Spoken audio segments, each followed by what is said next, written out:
Today, I'm going to show how to install BBS Mobile. First, we go to Play Store. At Play Store, we go to type BBS Mobile.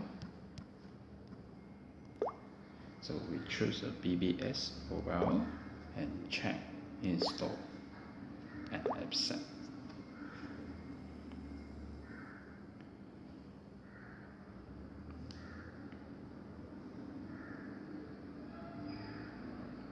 So after install, we go to Open Apps. So this is the BBS Mobile first screen.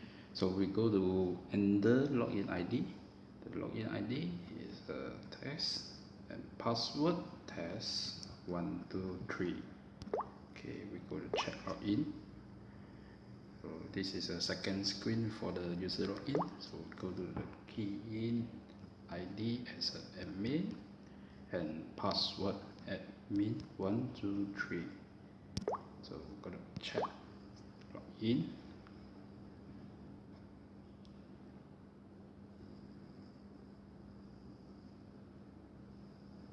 Okay, so this is how to install the BBS Mobile.